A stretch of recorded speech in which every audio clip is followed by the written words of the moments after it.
ಪ್ರೀತಿಯ ವಿದ್ಯಾರ್ಥಿಗಳೇ, ನಿಮಗೆಲ್ಲರಿಗೂ ಸಹ ಇಂದಿನ ತರಗತಿಗೆ ಈ ದಿನದ ತರಗತಿಗೆ ಸ್ವಾಗತ. ವಿದ್ಯಾರ್ಥಿಗಳು, ಕಳೆದ ತರಗತಿಯಲ್ಲಿ ನಾವು ನಮ್ಮ ಸುತ್ತಮುತ್ತಲಿನ ದ್ರವ್ಯಗಳು ಈ ಪಾಠದಲ್ಲಿ ದ್ರವ್ಯ ಅಂದ್ರೆ ಏನು, ದ್ರವ್ಯದ ಗುಣಲಕ್ಷಣಗಳು ಅಂದ್ರೆ ದ್ರವ್ಯದಲ್ಲಿನ ಕಣಗಳ ಗುಣಗಳ ಬಗ್ಗೆ ತಿಳಿದುಕೊಂಡು ವಿದ್ಯಾರ್ಥಿಗಳೇ, ಈ ದಿನ ನಾವು ನಮ್ಮ ಸುತ್ತಮುತ್ತಲಿನ ದ್ರವ್ಯಗಳು ಈ ಪಾಠದಲ್ಲಿ ದ್ರವ್ಯದ ಸ್ಥಿತಿಗಳು. ದ್ರವ್ಯ ಅಂದ್ರೆ ಏನು ಅಂತ ಹೇಳಿ ನಿಮಗೆ ಆಲ್ರೆಡಿ ಗೊತ್ತಿದೆ. ಅಂದ್ರೆ ಯಾವ ವಸ್ತು ಸ್ಥಳವನ್ನ ಆಕ್ರಮಿಸುತ್ತೋ ಮತ್ತು ರಾಶಿಯನ್ನ ಹೊಂದಿರುತ್ತೋ ಅಂತಹ ವಸ್ತುಗಳನ್ನ ನಾವು ದ್ರವ್ಯ ಅಂತ ಹೇಳಿ ಕರಿತೀವಿ. ಆ ದ್ರವ್ಯದ ಸ್ಥಿತಿಗಳ ಬಗ್ಗೆ ಈ ದಿನ ನಾವು ತಿಳಿದುಕೊಳ್ಳೋಣ. ದ್ರವ್ಯದಲ್ಲಿ 3 ಸ್ಥಿತಿಯನ್ನ ನಾವು ಪ್ರಮುಖವಾಗಿ ಕಾಣ್ತಾ ಹೋಗ್ತೀವಿ. ಆದ್ರೆ ದ್ರವ್ಯದ ಸ್ಥಿತಿಗಳು 5 ಸ್ಥಿತಿಗಳಲ್ಲಿ ದ್ರವ್ಯ ಇರುತ್ತೆ. ಆದ್ರೆ ಈಗ ನಾವು 3 ಸ್ಥಿತಿಯಲ್ಲಿ ಕಂಡು ಬರುವಂತಹ ದ್ರವ್ಯದ ಪ್ರಮುಖ ಸ್ಥಿತಿಯ ಬಗ್ಗೆ ನಾವು ಈ ದಿನ ತಿಳಿದುಕೊಳ್ಳೋಣ. ವಿದ್ಯಾರ್ಥಿಗಳು, ದ್ರವ್ಯದ ಸ್ಥಿತಿಗಳನ್ನ ನೋಡ್ತಾ ಹೋಗೋಣ. ಮೊದಲಿಗೆ ದ್ರವ್ಯವು ಘನ, ದ್ರವ, ಅನ್ನ ಈ 3 ಸ್ಥಿತಿಯಲ್ಲಿಯೂ ಸಹ ದೊರೆಯುತ್ತದೆ. ಈಗ ನಾವು ಅದರ ಲಕ್ಷಣಗಳನ್ನು ತಿಳಿದುಕೊಳ್ಳೋಣ. ವಿದ್ಯಾರ್ಥಿ, ದ್ರವ್ಯದ ಸ್ಥಿತಿಗಳ ಲಕ್ಷಣಗಳಲ್ಲಿ ಮೊದಲನೇದಾಗಿ ನಾವು ಘನ ವಸ್ತುವಿನ ಅಣುಗಳ ನಡುವಿನ ಲಕ್ಷಣವನ್ನು ತಿಳಿದುಕೊಳ್ಳೋಣ. ಇದನ್ನ ನೀವು ಕೆಳಗಿನ ತರಗತಿಗಳಲ್ಲಿಯೂ ಸಹ ಹಿಂದಿನ ತರಗತಿಗಳಲ್ಲೂ ಸಹ ಅಂದ್ರೆ 6, 7ನೇ ತರಗತಿಗಳಲ್ಲೂ ಸಹ ಇದರ ಬಗ್ಗೆ ತಿಳಿದುಕೊಂಡಿರ್ತೀವಿ. ಆದರೂ ಸಹ ಇನ್ನೊಮ್ಮೆ ನಾವು ಅದನ್ನು ಪುನರ್ಮನನ ಮಾಡಿಕೊಳ್ಳೋಣ. ಘನ ವಸ್ತುಗಳು ನಿರ್ದಿಷ್ಟ ಆಕಾರವನ್ನು ಹೊಂದಿರುತ್ತದೆ. ಅಂದ್ರೆ ಘನ ವಸ್ತುಗಳಿಗೆ ನಿರ್ದಿಷ್ಟ ಆಕಾರವಿದೆ. ಆದರೆ ದ್ರವ ವಸ್ತುಗಳು ನಿರ್ದಿಷ್ಟ ಆಕಾರವನ್ನ ಹೊಂದಿರುವುದಿಲ್ಲ. ಹಾಗೆ ಅನಿಲ ವಸ್ತುಗಳು ಅದರಲ್ಲೂ ಸಹ ಅನಿಲವೂ ಸಹ ನಿರ್ದಿಷ್ಟ ಆಕಾರವಿಲ್ಲ. ಸಂಗ್ರಹದ ಆಕಾರವನ್ನೇ ದ್ರವ ಮತ್ತು ಅನಿಲಗಳು ಹೊಂದಿರುತ್ತವೆ.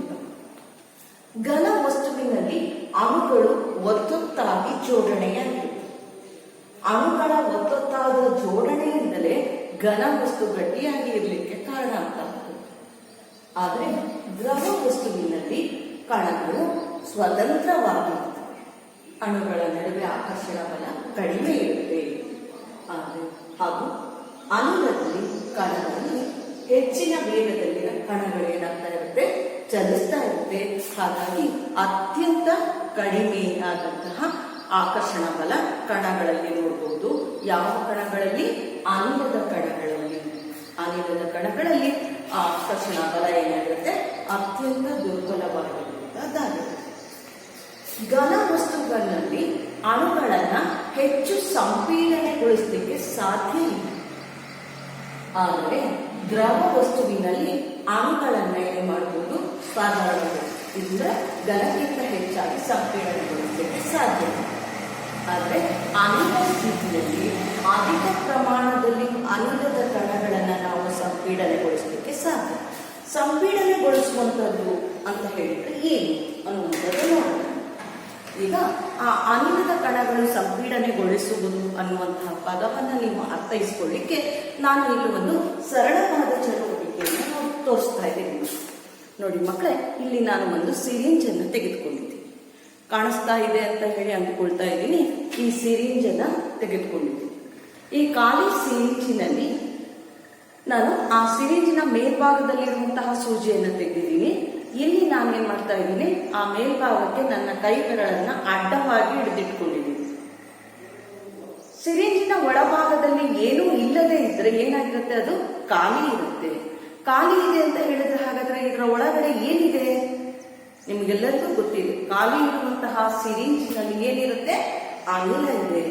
ಈ ಅನಿಲವನ್ನ ಈಗ ನೋಡಿ, ಇಲ್ಲಿ ಈ ಅನಿಲವನ್ನ ನಾವು ಮತ್ತೆ ಹೀಗೆ ಪ್ರೆಸ್ ಮಾಡಿದ್ರೆ ಅಥವಾ ಒಳಗೆ ತಳ್ಳಿದ್ರೆ ಒತ್ತಡ ಹಾಕಿದ್ರೆ ಅದು ಹೊರಗಡೆ ಹೋಗುತ್ತೆ.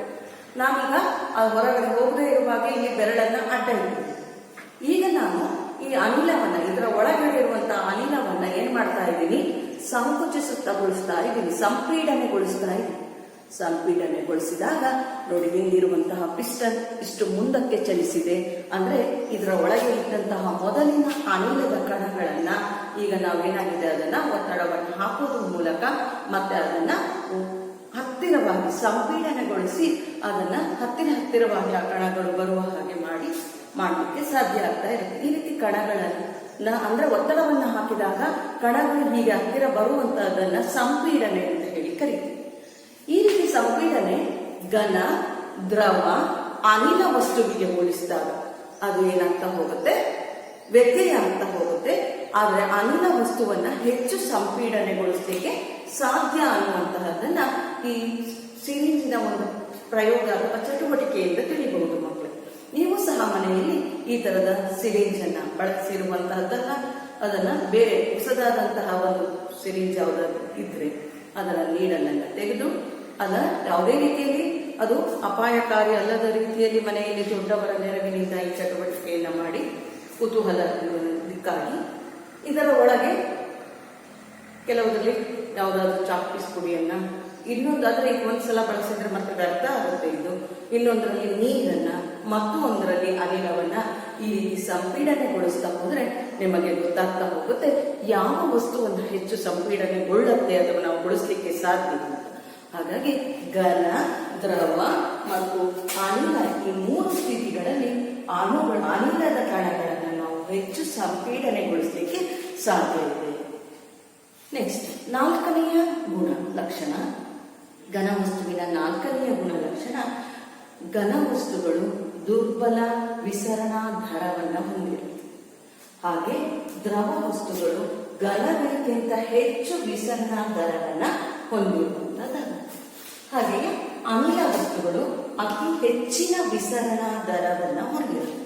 ಏನದು ವಿಸರಣೆ ಅಂತ ಹೇಳಿದ್ರೆ, ವಿಸರಣಾ ದರ ಅನ್ನುವಂಥದ್ದು ನಿಮಗೆ ಜೀವಶಾಸ್ತ್ರದಲ್ಲಿ ವಿಸರಣೆಯ ಬಗ್ಗೆಯೂ ಸಹ ಗೊತ್ತಿದೆ. ಆದರೂ ಸಹ ನಿಮ್ಮ ಕುತೂಹಲಕ್ಕಾಗಿ ವಿಸರಣೆ ಅನ್ನುವಂಥದ್ದು ಅನಿಲದ ಕಣಗಳ ನಡುವೆ ಹೆಚ್ಚು ಅನ್ನುವಂಥದ್ದನ್ನ ತಿಳಿದುಕೊಳ್ಳಿಕ್ಕೆ ಒಂದು ಊದುಬತ್ತಿಯನ್ನು, ಗಂಧದ ಕಡ್ಡಿ ಅಥವಾ ಊದುಬತ್ತಿ ಅಂತ ಏನು ದೇವರ ಪೂಜೆಗೆ ಬಳಸ್ತೀರಾ ಅದನ್ನ ನೀವು ದೇವರ ಕೊಠಡಿಯಲ್ಲಿ ಕೋಣೆಯಲ್ಲಿ ಹಚ್ಚಿಟ್ರೆ ನೀವು ಹೊರಗೆ ಕುಳಿತಿರುವಂತಹ ವರಾಂಡದವರೆಗೆ ಅಥವಾ ಹಾಲಿನವರೆಗೂ ಸಹ ಆ ಸುತ್ತಮುತ್ತಲಿನ ಹೆಚ್ಚಿನ ಪ್ರದೇಶದವರೆಗೆ ಸಹ ಏನಾಗ್ತಾ ಇರುತ್ತೆ, ಊದುಬತ್ತಿ ಅಲ್ಲಿ ಹಚ್ಚಿಟ್ಟಿದ್ರು ಸಹ ಅದರ ಸುವಾಸನೆ ಎಲ್ಲೆಡೆಗೂ ಹರಡ್ತಾ ಹೋಗುತ್ತೆ. ಇದಕ್ಕೆ ಅಥವಾ ಪರಿಮಳ ಎಲ್ಲೆಡೆಗೂ ಬೀರ್ಲಿಕ್ಕೆ ಕಾರಣ ಏನಪ್ಪಾ ಅಂದ್ರೆ ಅನಿಲದ ಕಣಗಳ ವಿಸರಣಾ ದರ ಏನಾಗಿರುತ್ತೆ, ಹೆಚ್ಚಾಗಿರುತ್ತೆ ಅನ್ನುವಂಥದ್ದನ್ನ ಊದುಬತ್ತಿಯ ಸಹಾಯದಿಂದ ತಿಳಿಬಹುದು.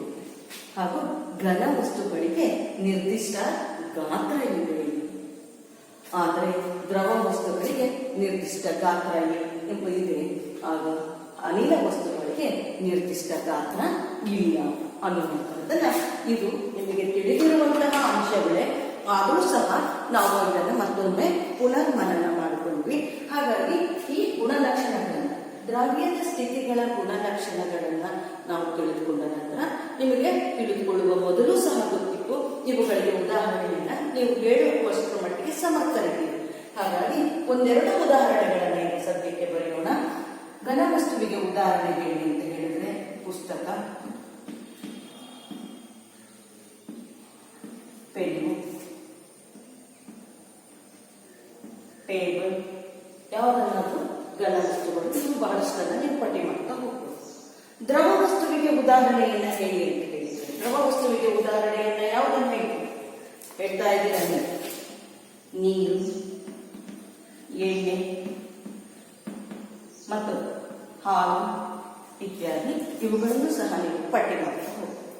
ಅನಿಲ ವಸ್ತುವಿಗೆ ಉದಾಹರಣೆಯನ್ನು ಹೇಳಿ ಅಂತ ಹೇಳಿ, ಅನಿಲಕ್ಕೆ ಹೇಳಿ ಅಂತ ಹೇಳಿದ್ರೆ ಹೇಳ್ತೀರ ನೀವು, ಗಾಳಿ ಅನ್ನೋದು ಎಲ್ಲ ನೈಟ್ರೋಜನ್, ಆಕ್ಸಿಜನ್, ಕಾರ್ಬನ್ ಡೈಆಕ್ಸೈಡ್ ಎಲ್ಲವನ್ನ ಮಿಶ್ರಣವಾಗಿರುವಂತಹ ಗಾಳಿಯನ್ನು ಅನಿಲ ಅಂತ ಹೇಳಿ ಕರೀತೀರಾ. ಹಾಗೆ ಎಲ್ಪಿಜಿಯನ್ನು ಸಹ, ಎಲ್ಪಿಜಿ ಲಿಕ್ವಿಫೈಡ್ ಪೆಟ್ರೋಲಿಯಂ ಗ್ಯಾಸ್, ದ್ರವ ಸಂಪೀಡಿತ ಅನಿಲ ಏನಿದೆ ಅದು ಸಹ ಅನಿಲಕ್ಕೆ ಉದಾಹರಣೆ. ಹಾಗೆ ಸಿಎನ್ಜಿ, ಯಾವುದು ಸಿಎನ್ಜಿ ಕಂಪ್ರೆಸ್ಡ್ ನ್ಯಾಚುರಲ್ ಗ್ಯಾಸ್ ಏನಿದೆ ಇದು ಸಹ ಸಂಕುಚಿತ ನೈಸರ್ಗಿಕ ಅನಿಲ. ಇದು ಸಹ ಯಾವುದಕ್ಕೆ ಉದಾಹರಣೆ ಆಗಿದೆ ಮಕ್ಕಳು, ಅನಿಲಕ್ಕೆ ಉದಾಹರಣೆ. ಮಕ್ಕಳಿಗೆ ನಾವು ದ್ರವ್ಯದ ಸ್ಥಿತಿಗಳು ಮತ್ತು ಅವುಗಳ ಗುಣಲಕ್ಷಣವನ್ನ ತಿಳಿದುಕೊಂಡ್ವಿ. ಹಾಗಾದ್ರೆ ದ್ರವ್ಯದ ಯಾವ ಸ್ಥಿತಿಗಳನ್ನ ತಿಳಿದುಕೊಂಡಿದ್ದೀವಿ? ಘನ, ದ್ರವ, ಅನಿಲದ ಸ್ಥಿತಿಯನ್ನ ಈಗ ನಾವು ತಿಳಿದುಕೊಂಡಿದ್ದೀವಿ. ಪಾಠದ ಆರಂಭದಲ್ಲಿ ಹೇಳಿದ್ದೆ ನಾನು, ದ್ರವ್ಯ 5 ಸ್ಥಿತಿಗಳಲ್ಲಿ ಇರುತ್ತೆ. ಪ್ರಮುಖ ಸ್ಥಿತಿಗಳನ್ನ ಈಗ ನಾವೇನ್ ಮಾಡ್ಕೊಂಡಿದ್ದೀವಿ? ತಿಳಿದುಕೊಂಡಿದ್ದೀವಿ.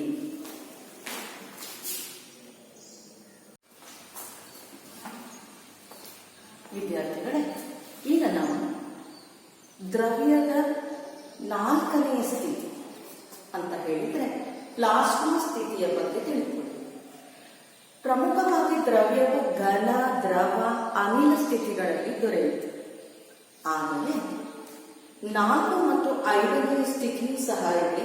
ಅದನ್ನ ಒಂದು ಸಲ ತಿಳಿದುಕೊಂಡು ನಂತರ ಮುಂದಿನ ಅಂಶವನ್ನು ಗಮನಿಸೋಣ. ನೀವೀಗಾಗಲೇ ದ್ರವ್ಯದ ಸ್ಥಿತಿಗಳಲ್ಲಿ ಘನ, ದ್ರವ, ಅನಿಲ ಈ ಸ್ಥಿತಿಗಳನ್ನು ತಿಳಿದುಕೊಂಡು, ಈಗ ದ್ರವ್ಯದ 4ನೇ ಸ್ಥಿತಿ ಪ್ಲಾಸ್ಮಾ ಮತ್ತು 5ನೇ ಸ್ಥಿತಿ ಬೋಸ್ ಐನ್ಸ್ಟೈನ್ ಸಾಂದ್ರೀಕೃತ ದ್ರವ್ಯ ಅನ್ನುವಂಥದ್ದು 5ನೇ ಸ್ಥಿತಿ. ಪ್ಲಾಸ್ಮಾ ಸ್ಥಿತಿ ಅನ್ನುವಂಥದ್ದು ನಾವು ಆಕಾಶದಲ್ಲಿ ಸೂರ್ಯ, ನಕ್ಷತ್ರಗಳು ಇವುಗಳಲ್ಲಿ ಕಂಡು ಬರ್ತಾ ಇರುವಂತಹ ಅವುಗಳು ಕಂಡು ಬರ್ತಾ ಇರುವಂಥದ್ದು ಏನಿದೆ, ಆ ನಕ್ಷತ್ರಗಳು ಎಲ್ಲವೂ ಸಹ ಪ್ಲಾಸ್ಮಾ ಸ್ಥಿತಿಯಲ್ಲಿ ಇದೆ. ಪ್ಲಾಸ್ಮಾ ಸ್ಥಿತಿ ಅನ್ನುವಂಥದ್ದು ನಿಮಗೆ ಅರ್ಥೈಸಿಕೊಳ್ಳಲಿಕ್ಕೆ ಸುಲಭ ಇದೆ. ಹಾಗಾಗಿ ಒಂದ್ಸಲ ಅದನ್ನ ಕಣ್ಣಾಯಿಸಿಕೊಂಡು ನಂತರ ಮುಂದಿನ ಅಂಶಗಳಿಗೆ ಹೋಗೋಣ. ಆದರೆ ಈ ತರಗತಿಯಲ್ಲಿ ನೀವು ಘನ, ದ್ರವ, ಅನಿಲ ಇವುಗಳ ದ್ರವ್ಯದ ಸ್ಥಿತಿಗಳಾದಂತಹ ಘನ, ದ್ರವ, ಅನಿಲ ಇವುಗಳ ಬಗ್ಗೆ ಹೆಚ್ಚು ಒತ್ತು ಕೊಟ್ಟರೆ ಸಾಕು. ಆದರೂ ಸಹ ದ್ರವ್ಯದಲ್ಲಿ 5 ಸ್ಥಿತಿಗಳಿದೆ ಅನ್ನುವಂಥದ್ದನ್ನ ನಾವು ತಿಳಿದುಕೊಳ್ಳೋದು. ಹಾಗಾಗಿ ಪ್ಲಾಸ್ಮಾ ಅಂತ ಹೇಳಿದ್ರೆ ಅದು ಅತಿ ಶಕ್ತಿಯುತ ಮತ್ತು ಅತಿ ಉತ್ತೇಜಿತ ಕಣಗಳ ಜೊತೆಗೆ ಅನಿಲವು ಅಯಾನೀಕರಣಗೊಂಡಿದೆ. ಅನಿಲದಲ್ಲಿ ಕಣಗಳಿಗೆ ಮೊದಲೇ ಚಲನ ಶಕ್ತಿ ಜಾಸ್ತಿ, ವಿದ್ಯುತ್ ಅಂಶಪೂರಿತವಾದಂತಹ ಕಣಗಳು ಅಯಾನೀಕರಣ ಅಂತ ಹೇಳಿದ್ರೆ ವಿದ್ಯುತ್ ಅಂಶಯುಕ್ತ ಕಣಗಳಾಗಿರುತ್ತೆ. ಹಾಗಾಗಿ ಇನ್ನೂ ಹೆಚ್ಚಿನ ಚಲನ ಶಕ್ತಿಯನ್ನ ಹೊಂದಿರುವಂತದ್ದು ಆಕಾಶದಲ್ಲಿ ನಕ್ಷತ್ರಗಳು ಅವುಗಳೆಲ್ಲವೂ ಸಹ ಪ್ಲಾಸ್ಮಾ ಸ್ಥಿತಿಯಲ್ಲಿ ಕಂಡುಬರುವಂತದ್ದಾಗಿರುತ್ತೆ. ಅಲ್ಲಿರುವಂತಹ ಕಣಗಳಲ್ಲಿ ಅತಿ ಶಕ್ತಿಯುತವಾಗಿರುವಂತದ್ದಾಗಿರುತ್ತೆ ಮತ್ತು ಅತ್ಯಂತ ಉತ್ತೇಜಿತ ಸ್ಥಿತಿಯಲ್ಲಿ ಇರುವಂತಹ ಕಣಗಳಾಗಿರುತ್ತೆ. ಜೊತೆಗೆ ಅಯಾನೀಕರಣ ಶಕ್ತಿಯನ್ನು ಸಹ ಹೊಂದಿರುವಂತದ್ದಾಗಿದೆ. ನೆಕ್ಸ್ಟ್ 5ನೇ ಅನಿಲ ಅನ್ನುವಂಥದ್ದು ಯಾವುದಪ್ಪ ಅಂದ್ರೆ ಬೋಸ್ ಐನ್ಸ್ಟೈನ್ ಸಾಂದ್ರೀಕೃತ ದ್ರವ್ಯ. ಅನಿಲ ಕಡಿಮೆ ಸಾಂದ್ರತೆಯಲ್ಲಿರುತ್ತೆ. ಅಂತಹ ದ್ರವ್ಯಕ್ಕೆ ಹೆಚ್ಚು ಒತ್ತಡವನ್ನು ಹಾಕುವಂಥದ್ದು. ಅವುಗಳ ಬಗ್ಗೆ ಮುಂದಿನ ತರಗತಿಯಲ್ಲಿ ನೀವು ತಿಳಿದುಕೊಳ್ಳಬಹುದು. ವಿದ್ಯಾರ್ಥಿಗಳು, ಈಗ ನಾವು ಘನ, ದ್ರವ, ಅನಿಲ ಈ 3 ಸ್ಥಿತಿಯಲ್ಲಿರುವಂತಹ ದ್ರವ್ಯಗಳ ಬಗ್ಗೆ ಏನ್ ಮಾಡಿದ್ವಿ ತಿಳಿದುಕೊಂಡು, ಹಾಗಾದ್ರೆ ಈಗ ಆ ಸ್ಥಿತಿಗಳನ್ನ ಬಗ್ಗೆ ನಾವು ಹೇಳಿದಂತಹ ಗುಣಲಕ್ಷಣಗಳು ಇವತ್ತಲ್ಲ ಹಿಂದೆ ಹೇಳಿದಂತೆ ನೀವು ಕಲಿತಿರುವಂತಹ ಘನ, ದ್ರವ, ಅನಿಲದ ಗುಣಲಕ್ಷಣಗಳು ಏನಿದೆ ಅದು ಹೌದಾ, ಆ ಗುಣಲಕ್ಷಣಗಳು ಎಲ್ಲ ಘನ ವಸ್ತುಗಳಲ್ಲಿ ಇದೆಯಾ ಅಥವಾ ಅದನ್ನು ಹೊರತುಪಡಿಸಿದಂತಹ ಕೆಲವು ವಸ್ತುಗಳಿದೆಯೇ ಅನ್ನುವಂತಹದನ್ನು ನಾವು ನೋಡೋದಾದ್ರೆ, ದಿನನಿತ್ಯ ಬಳಕೆಯಲ್ಲಿರುವಂತಹ ವಿಶಿಷ್ಟವಾದಂತಹ ಘನ ವಸ್ತುಗಳಲ್ಲಿ ಈಗ ನಾವು ನೋಡ್ತಾ ಹೋಗೋಣ ರಬ್ಬರ್ ಬ್ಯಾಂಡ್. ಈ ರಬ್ಬರ್ ಬ್ಯಾಂಡ್ ಅನ್ನುವಂತಹದ್ದು ಏನಿದೆ, ಈ ವಸ್ತು ನಾವು ಹೇಳ್ತಾ ಹೋಗ್ತೀವಿ ಘನ ವಸ್ತುಗಳು ನಿರ್ದಿಷ್ಟ ಆಕಾರ, ಗಾತ್ರವನ್ನು ಹೊಂದಿದೆ. ಅದು ಆಕಾರದಲ್ಲಿ ಸ್ಥಿರತೆಯನ್ನ ಹೊಂದಿದೆ. ಒತ್ತಡವನ್ನ ಹಾಕಿದ್ರೆ ಅದರ ಆಕಾರವನ್ನ ನಾವು ಏನ್ ಮಾಡಬಹುದು, ಆಕಾರವನ್ನ ಬದಲಾಯಿಸಲಿಕ್ಕೆ ಸಾಧ್ಯ ಆಗೋದಿಲ್ಲ, ಕಠಿಣವಾಗಿರುತ್ತೆ. ಹಾಗಾದ್ರೆ ಅದನ್ನ ಮುರಿಬಹುದು ಅಷ್ಟನ್ನು ಹೇಳೋದಕ್ಕೆ ಸಾಧ್ಯ ಇಲ್ಲ. ಹಾಗಾದ್ರೆ ಮತ್ತೆ ಘನ ವಸ್ತುವನ್ನ ನಾವು ಯಾವುದೇ ರೀತಿಯಲ್ಲಿ ಸಂಪೀಡನೆಗೊಳಿಸಲಿಕ್ಕೆ ಸಾಧ್ಯ ಇಲ್ಲ ಅನ್ನುವಂಥದ್ದು ಗುಣಲಕ್ಷಣವನ್ನ ತಿಳಿದುಕೊಳ್ಳುವುದು. ಈಗ ನೋಡಿ ಮಕ್ಕಳೇ, ಈಗ ಇಲ್ಲಿ ಇರುವಂತಹ ಈ ವಸ್ತುವನ್ನು ನೀವು ಗಮನಿಸಿದ್ದೀರಿ. ಏನಿದು? ಕಲ್ಲು. ಕಣಗಳು ಒತ್ತೊತ್ತಾಗಿದೆ, ಘನಸ್ಥಿತಿಯಲ್ಲಿದೆ, ನಿರ್ದಿಷ್ಟ ಆಕಾರ ಮತ್ತು ಗಾತ್ರ ಇದೆ. ಈ ಕಲ್ಲನ್ನು ನಾನೇನಾದ್ರೂ ಹೆಚ್ಚು ಸಂಪೀಡನೆಗೊಳಿಸಿ ಇದನ್ನ ಇಷ್ಟೇ ಚಿಕ್ಕದಾಗಿ ಮಾಡ್ಲಿಕ್ಕಾಗತ್ತಾ? ಸಂಪೀಡನೆಗೊಳಿಸ್ಲಿಕ್ಕಾಗತ್ತಾ? ಇಲ್ಲ. ಹಾಗಾದ್ರೆ ಎಲ್ಲ ಘನ ವಸ್ತುಗಳು ಇದನ್ನ ನಾವು ಹೆಚ್ಚು ಒತ್ತಡವನ್ನ ಹಾಕಿ ಕೈಯಲ್ಲಿ ಮುರಿಲಿಕ್ಕಾಗಲ್ಲ, ಅದು ಸಹ ಇದರ ಹೆಚ್ಚು ಒತ್ತಡವನ್ನ ಹಾಕಿ ಅದರ ಆಕಾರವನ್ನ ಬದಲಾಯಿಸಲಿಕ್ಕೆ ಸಾಧ್ಯ ಇಲ್ಲ, ಇದನ್ನ ಮುರಿದು.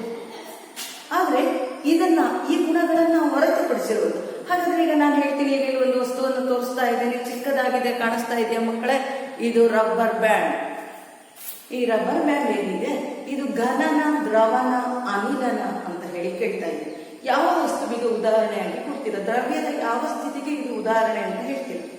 ಹಾಗೆ ಕೇಳಿದಾಗ ನೀವೆಲ್ಲರೂ ಹೇಳ್ತೀರಾ ಇದು ಯಾವ ಸ್ಥಿತಿಗೆ ಉದಾಹರಣೆ? ಘನ ಸ್ಥಿತಿಗೆ. ಹಾಗಾದ್ರೆ ಈ ಘನ ಸ್ಥಿತಿಗೆ ಉದಾಹರಣೆಯಾದಂತಹ ರಬ್ಬರ್ ಬ್ಯಾಂಡ್ ಅನ್ನು ನಾವು ಗಮನಿಸ್ತಾ ಹೋಗೋಣ. ರಬ್ಬರ್ ಬ್ಯಾಂಡ್ ಅನ್ನ ಬಲ ಪ್ರಯೋಗಿಸಿದಾಗ ನೋಡಿ, ಈ ರಬ್ಬರ್ ಬ್ಯಾಂಡ್ ಅನ್ನ ಎಳಿತೀವಿ, ಎಳೆದಾಗ ಬಲ ಪ್ರಯೋಗಿಸಿದಾಗ ಏನಾಯ್ತು? ಅದು ಹಿಗ್ಗತ್ತೆ. ಮತ್ತೆ ಬಲ ಪ್ರಯೋಗಿಸುವುದನ್ನ ಬಿಟ್ಟಾಗ ಏನಾಗುತ್ತೆ? ಅದು ಮೊದಲಿನ ಸ್ಥಿತಿಗೆ ಬರುತ್ತೆ. ಬಲ ಪ್ರಯೋಗಿಸಿದಾಗ ಹಿಗ್ಗತ್ತೆ ಮತ್ತು ಮೊದಲಿನ ಸ್ಥಿತಿಗೆ ಬರುತ್ತೆ. ಹಾಗಾಗಿ ಈಗ ನೋಡೋಣ, ಇದು ಘನ ವಸ್ತುಗಳಿಗಿಂತ ಯಾವ ವಿಶಿಷ್ಟ ಲಕ್ಷಣವನ್ನ ಹೊಂದಿದೆ ಅಂತ ಹೇಳಿ ನೋಡೋಣ. ರಬ್ಬರ್ ಬ್ಯಾಂಡ್ ಅನ್ನು ಬಲ ಪ್ರಯೋಗಿಸಿ ಎಳೆದಾಗ ಆಕಾರ ಬದಲಿಸುತ್ತದೆ ಮತ್ತು ಪ್ರಯೋಗಿಸಿದ ಬಲವನ್ನು ಹಿಂತೆಗೆದಾಗ ಪುನಃ ಅದು ಮೊದಲಿನ ಆಕಾರಕ್ಕೆ ಬರುತ್ತದೆ. ಬಲ ಪ್ರಯೋಗ ಆದಾಗ ಹಿಗ್ಗತ್ತೆ, ಇದು ನಿಮಗೂ ಗೊತ್ತಿದೆ. ಪ್ರಯೋಗಿಸಿದ ಬಲವನ್ನು ವಾಪಸ್ ನಾವು ಹಿಂತೆಗೆದ್ರೆ ಏನಾಗುತ್ತೆ? ಅದು ಮೊದಲಿನ ಆಕಾರಕ್ಕೆ ಬರುತ್ತದೆ, ಪುನಃ ಮೊದಲಿನ ಆಕಾರಕ್ಕೆ ಬರುತ್ತದೆ. ಇನ್ನೂ ಹೆಚ್ಚಿನ ಬಲವನ್ನ ಪ್ರಯೋಗಿಸಿದಾಗ ರಬ್ಬರ್ ಬ್ಯಾಂಡ್ ಏನಾಗುತ್ತೆ? ತುಂಡಾಗುತ್ತೆ. ಇದನ್ನು ಹೆಚ್ಚಿನ ಬಲವನ್ನ ಪ್ರಯೋಗ ಮಾಡಿದ್ರೆ ರಬ್ಬರ್ ಬ್ಯಾಂಡ್ ತುಂಡಾಗುತ್ತೆ. ಘನ ವಸ್ತುಗಳಲ್ಲಿ, ನಿತ್ಯ ನೋಡ್ತಾ ಇರುವಂತಹ ಘನ ವಸ್ತುಗಳಲ್ಲಿ ಇದು ಒಂದು ವಿಶಿಷ್ಟವಾದಂತಹ ವಸ್ತು ಆಗಿರುತ್ತೆ ಅನ್ನುವಂಥದ್ದು. ಹಾಗೆ ಅಂದ್ರೆ ಇದು ಘನ ವಸ್ತುವಿನ ಹಾಗೆ ನಿರ್ದಿಷ್ಟ ಆಕಾರ ಇದೆ, ಅದನ್ನು ಯಾವುದು ಸಹ ಇದಕ್ಕೆ ಕೆಲವು ಗುಣಗಳ ಅಪ್ಲೈ ಆಗದೇ ಇರೋದ್ರಿಂದ ಇದನ್ನು ವಿಶಿಷ್ಟ ವಸ್ತುವಿನ ಸ್ಥಾನದಲ್ಲಿ ಇಟ್ಟಿದ್ದೀವಿ. ಹಾಗೆ ಇನ್ನೊಂದು ವಸ್ತುವನ್ನು ತೆಗೆದುಕೊಂಡ್ರೆ ಸ್ಪಾಂಜ್ ನೋಡಿದ್ದೀವಿ.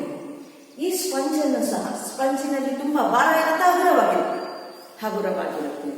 ಯಾಕೆ ಇದು ಹಗುರವಾಗಿರುತ್ತೆ ಅಂದ್ರೆ ಅದರಲ್ಲಿ ಘನ ವಸ್ತುಗಳ ಅತ್ಯಂತ ಭಾರದಿಂದ ಇರುತ್ತೆ ಅಂತ ಹೇಳಿ, ಸಾಮರ್ಥ್ಯ ಜಾಸ್ತಿ ಅಂತ ಹೇಳಿರ್ತೀವಿ. ಆದ್ರೆ ಸ್ಪಂಜಿನಲ್ಲಿ ಏನಾಗಿರುತ್ತೆ? ಚಿಕ್ಕ ಚಿಕ್ಕ ಕಣಗಳ ರಂಧ್ರಗಳಿದ್ದು ಅದರಲ್ಲಿ ಗಾಳಿ ತುಂಬಿಕೊಂಡಿರೋದ್ರಿಂದ ಅದೇನಾಗಿರುತ್ತೆ? ಹಗುರವಾಗಿರುತ್ತೆ. ಈ ಹಗುರವಾಗಿರುವಂತಹ ಸ್ಪಂಜ್ ಹಾಗಾದ್ರೆ ನಿರ್ದಿಷ್ಟ ಆಕಾರ, ಗಾತ್ರ ಎಲ್ಲವನ್ನು ಹೊಂದಿದೆಯಾ? ಜೊತೆಗೆ ಹೊಂದಿದೆ ಇಲ್ಲವೇ? ಅಥವಾ ಇನ್ನ ಯಾವ ಘನ ವಸ್ತುವಿನ ಗುಣಲಕ್ಷಣಗಳಿಂದ ಇದು ವಿಭಿನ್ನವಾಗಿದೆ ಅನ್ನುವಂಥದ್ದು ನೋಡೋದಾದ್ರೆ, ಇದು ಸ್ಪಂಜಿನಲ್ಲಿ ಸಣ್ಣ ರಂಧ್ರಗಳಿದ್ದು ಅವುಗಳಲ್ಲಿ ಗಾಳಿ ತುಂಬಿರುತ್ತೆ. ನಾವು ಅದನ್ನ ಒತ್ತಿದಾಗ ಗಾಳಿ ಹೊರ ಬಂದು ಅದನ್ನ ಸಂಪೀಡಿಸ್ಲಿಕ್ಕೆ ಸಾಧ್ಯ ಆಗ್ತಾ ಹೋಗುತ್ತೆ. ಅಂದ್ರೆ ಬೇರೆ ಘನ ವಸ್ತುಗಳನ್ನ ನಾವು ಸಂಪೀಡನೆ ಮಾಡ್ಲಿಕ್ಕೆ ಆಗೋದಿಲ್ಲ. ಆದ್ರೆ ಇಷ್ಟು ದೊಡ್ಡ ಒಂದು ಸ್ಪಂಜ್ ಇದ್ರೆ ಅದನ್ನ ಚೆನ್ನಾಗಿ ಮಡಚಿ ಹೀಗೆ ಕೈಯಲ್ಲಿ ಇಟ್ಕೊಳ್ಬಹುದು, ಸಂಪೀಡನೆಗೊಳಿಸ್ಲಿಕ್ಕೆ ಸಾಧ್ಯ. ಪುನಃ ಅದನ್ನ ಮತ್ತೆ ನಿರ್ದಿಷ್ಟ ಆಕಾರಕ್ಕೆ ಮತ್ತೆ ಗಾತ್ರಕ್ಕೆ ಬರುತ್ತೆ. ಆದ್ರೆ ಬೇರೆ ಘನ ವಸ್ತುಗಳನ್ನ ಸಂಪೀಡನೆಗೊಳಿಸ್ಲಿಕ್ಕೆ ಸಾಧ್ಯ ಇಲ್ಲ. ನಾವು ಸ್ಪಂಜ್ ಅನ್ನ ನಾವು ಸಂಪೀಡನೆಗೊಳಿಸಲಿಕ್ಕೆ, ಘನ ವಸ್ತು ಆದರೂ ಸಹ ಸಂಪೀಡನೆಗೊಳಿಸಲಿಕ್ಕೆ ಸಾಧ್ಯ. ನಿತ್ಯ ಬಳಕೆಯಲ್ಲಿ ಕಂಡುಬರುವಂತಹ ಈ ಎರಡು ವಿಶಿಷ್ಟ ಘನ ವಸ್ತುಗಳನ್ನ ನಾವು ಈಗ ಗಮನಿಸಿದ್ದೇವೆ.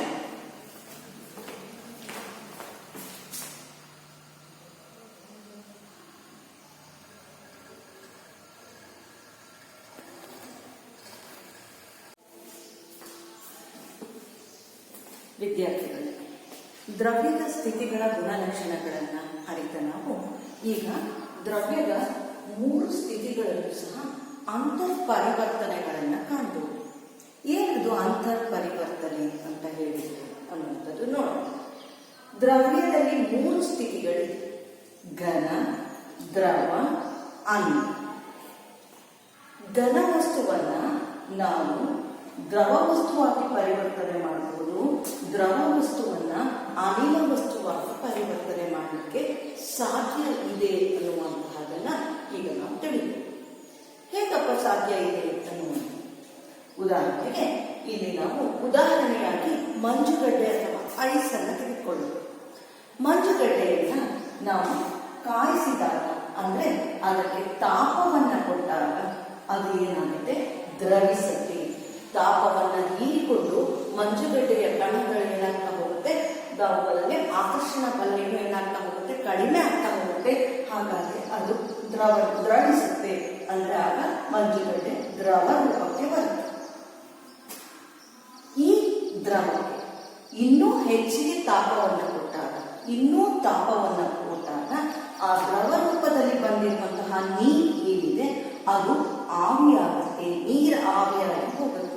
ನೀರು ಆವಿಯಾಗುವಂತಹದನ್ನು ಆವೀಕರಣ ಅಂತ ಹೇಳಿ ಕರೀತೀವಿ. ಆವೀಕರಣದಿಂದಾಗಿ ಮತ್ತೆ ನೀರೇನಾಗುತ್ತೆ? ಅನಿಲ ಸ್ಥಿತಿಗೆ ಬರುತ್ತೆ.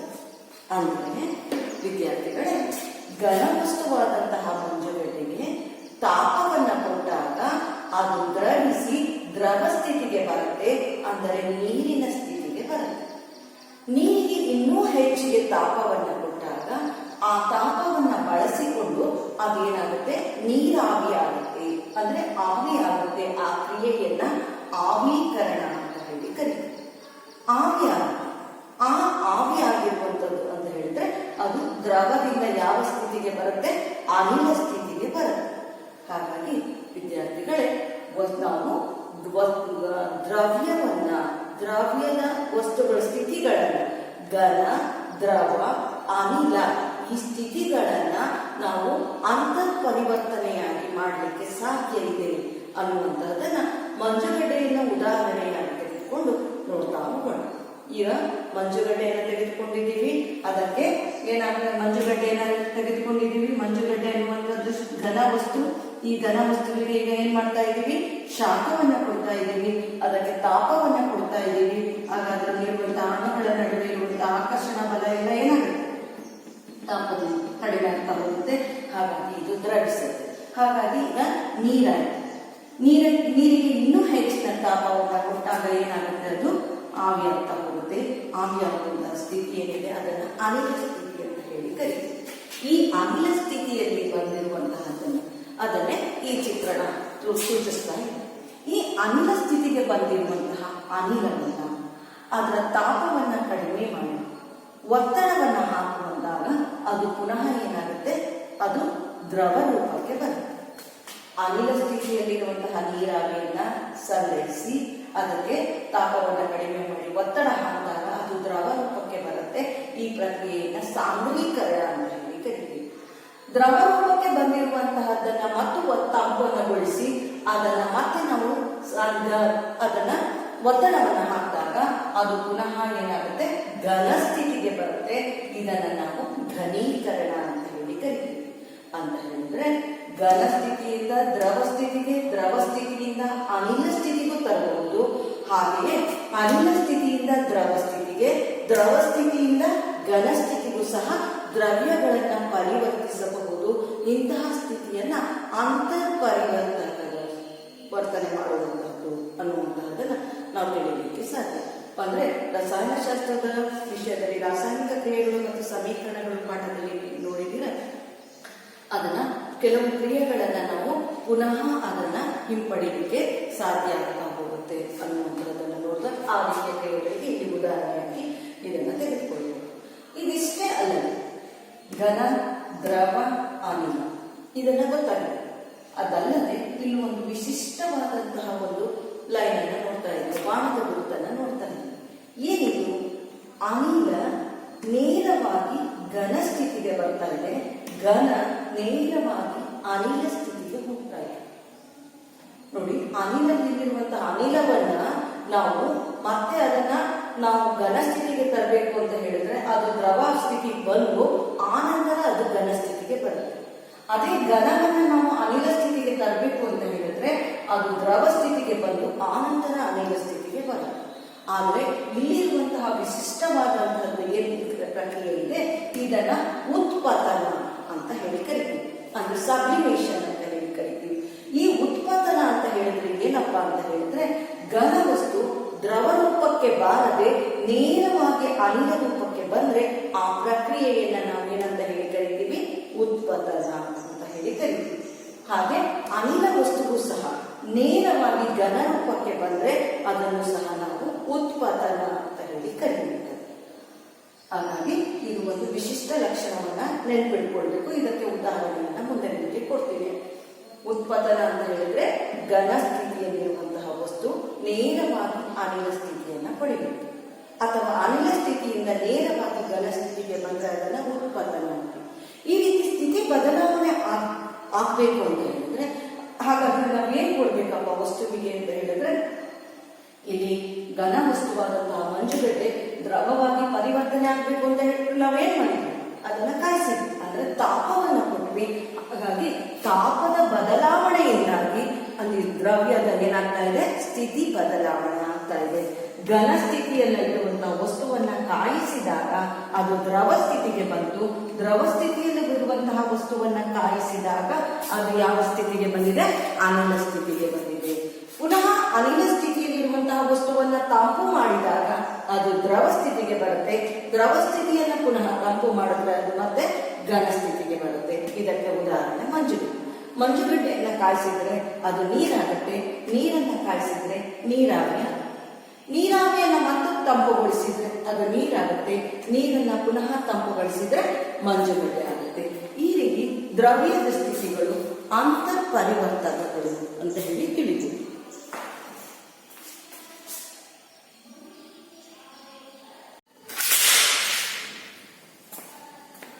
ವಿದ್ಯಾರ್ಥಿಗಳು, ಸಿಲಿಂಡರ್ನಲ್ಲಿ ಅನಿಲವನ್ನು ತೆಗೆದುಕೊಂಡು ಅದಕ್ಕೆ ಒತ್ತಡವನ್ನು ಹಾಕಿದ್ರೆ ಆ ಕಣಗಳಲ್ಲಿ ಏನಾದರೂ ಬದಲಾವಣೆ ವೀಕ್ಷಿಸಬಹುದೇ ಅನ್ನುವಂಥದ್ದನ್ನ ನಾವು ಈ ಚಟುವಟಿಕೆಯಿಂದ ವೀಕ್ಷಿಸೋಣ.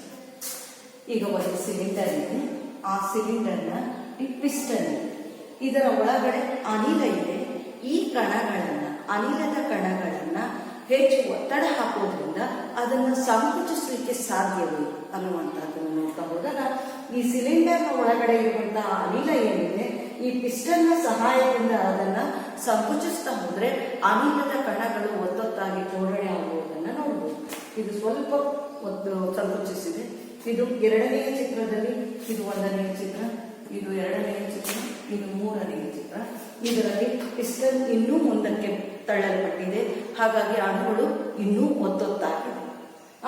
ಮೂರನೆಯ ಚಿತ್ರದಲ್ಲಿ ಒತ್ತಡ ಹೆಚ್ಚಿಗೆ ಹಾಕಿದ್ದೀವಿ. ಪಿಸ್ಟನ್ ಮುಂದಕ್ಕೆ ಬರ್ತಾ ಇದೆ ಅಂತ ಹೇಳಿದ್ರೆ ಒತ್ತಡ ಹೆಚ್ಚು ಹಾಕಿದ್ದೀವಿ, ತಂಪು ಮಾಡಿದ್ದೀವಿ. ಒತ್ತಡ ಹೆಚ್ಚು ಮಾಡಿ ತಂಪು ಮಾಡಿದ್ರೆ, ಒತ್ತಡ ಹೆಚ್ಚು ಮಾಡಿ ನಂತರ ಆ ಉಷ್ಣತೆಯನ್ನು ತಂಪು ಮಾಡಿದ್ರೆ ಅನಿಲವೂ ಸಹ ಯಾವ ಸ್ಥಿತಿಗೆ ಬರಲಿಕ್ಕೆ ಸಾಧ್ಯ ಇದೆ ಮಕ್ಕಳೇ? ದ್ರವ ಸ್ಥಿತಿಗೆ ಬರಲಿಕ್ಕೆ ಸಾಧ್ಯ ಇದೆ. ಅನಿಲವನ್ನ ನಾವು ಒತ್ತಡ ಹೆಚ್ಚು ಮಾಡಿ ಮತ್ತು ತಂಪು ಮಾಡಿದಾಗ ಅದು ಯಾವ ಸ್ಥಿತಿಗೆ ಬರುತ್ತೆ? ದ್ರವ ಸ್ಥಿತಿಗೆ ಬರುತ್ತೆ.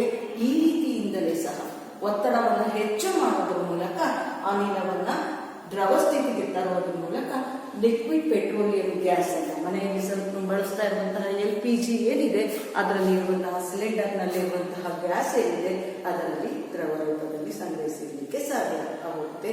ಹಾಗೆ ಯಾವುದೇ ಅಥವಾ ಬಲೂನ್ ಮಾರಾಟಗಾರನು ಒಂದು ಸಣ್ಣ ಸಿಲಿಂಡರ್ ನಲ್ಲಿ ಅನಿಲವನ್ನ ತುಂಬಿಕೊಂಡು ಬಂದಿರ್ತಾನೆ. ಆದ್ರೆ ಬಹಳಷ್ಟು ಹೆಚ್ಚು ಬಲೂನ್ಗಳಿಗೆ ಅವನು ಅನಿಲವನ್ನ ಹಾರಿಸ್ತಾ ಇರ್ತಾನೆ. ಹಾಗಾದ್ರೆ ಅಷ್ಟು ಸಣ್ಣ ಕಡಿಮೆ ಸಿಲಿಂಡರ್, ಚಿಕ್ಕ ಗಾತ್ರದ ಸಿಲಿಂಡರ್ ನಲ್ಲಿ ಎಷ್ಟು ಬೇಕಾದಷ್ಟು ಬಲೂನುಗಳಿಗೆ ಗಾಳಿಯನ್ನು ತುಂಬಿಸ್ತಾ ಇದ್ದಾನೆ ಅಂತ ಹೇಳಿದ್ರು ಸಹ ಅದಕ್ಕೆ ಕಾರಣ ಏನಪ್ಪಾ ಅಂತ ಹೇಳಿದ್ರೆ ಆ ಸಿಲಿಂಡರ್ನ ಒಳಗಡೆ ಹೆಚ್ಚಿನ ಒತ್ತಡದಲ್ಲಿ ಏನ್ ಮಾಡಿರ್ತಾರೆ?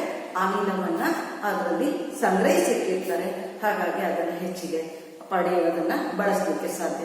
COVID-19 ಇದರಲ್ಲೂ ಸಹ ಪೇಷಂಟ್ಗಳಿಗೆ ಆಕ್ಸಿಜನ್ ಬೇಕು ಅಂತ ಹೇಳಿದ್ರೆ ಆಕ್ಸಿಜನ್ ಸಿಲಿಂಡರ್ ನಲ್ಲಿಯೂ ಸಹ ಆಕ್ಸಿಜನ್ ಅನ್ನ ಹೆಚ್ಚಿನ ಒತ್ತಡದಲ್ಲಿ ಅದನ್ನ ಸಂಗ್ರಹಿಸಿ ಇಟ್ಟಿರುವಂತಹದನ್ನ ಕಾಣಬಹುದು. ಹಾಗಾದ್ರೆ ವಿದ್ಯಾರ್ಥಿಗಳು, ಈಗ ನಾವು ವಸ್ತುವಿನ ಸ್ಥಿತಿ ಬದಲಾವಣೆ ಆಗಬೇಕು ಅಂತ ಹೇಳಿದ್ರೆ ಆ ವಸ್ತುವಿನಲ್ಲಿ ಘನ, ದ್ರವ, ಅನಿಲ ಸ್ಥಿತಿಗಳಲ್ಲಿರುವಂತಹ ಕಣಗಳ ನಡುವಿನ ಜೋಡಣೆಯಿಂದ ಅವುಗಳು ಜೋಡಣೆಯ ಪ್ರಮುಖ ಕಾರಣ ಅಂತ ಹೇಳಿ ತಿಳ್ಕೊಂಡು, ಆ ಅಣುಗಳ ಜೋಡಣೆಯ ಪ್ರಮುಖ ಕಾರಣ ಏನಿದೆ ಅವುಗಳು ಬದಲಾವಣೆ, ಸ್ಥಿತಿ ಬದಲಾವಣೆ ಆಗ್ಬೇಕಂದ್ರೆ, ಆ ಕಣಗಳ ನಡುವೆ ಸ್ಥಿತಿ ಬದಲಾವಣೆ ಆಗ್ಬೇಕಂದ್ರೆ ಮುಖ್ಯವಾಗಿ ಎರಡು ಅಂಶಗಳನ್ನು ಗಮನಿಸಲೇಬೇಕು. ಒಂದು ತಾಪ ಕೊಡಬೇಕು, ಮತ್ತೊಂದು ಒತ್ತಡವನ್ನು ಕೊಡಬೇಕು. ಈ ಎರಡು ಕಾರಣಗಳಿಂದ ಮಾತ್ರ ವಸ್ತುವಿನಲ್ಲಿ ಸ್ಥಿತಿ ಬದಲಾವಣೆಯನ್ನು ನಾವು ಕಾಣಲಿಕ್ಕೆ ಸಾಧ್ಯ ಆಗ್ತಾ ಹೋಗ್ತದೆ. ಈಗ ನಾವು ಮುಂದಿನ ಅಂಶವಾದಂತಹ ಉತ್ಪತನದ ಬಗ್ಗೆ ತಿಳಿದುಕೊಳ್ಳೋಣ.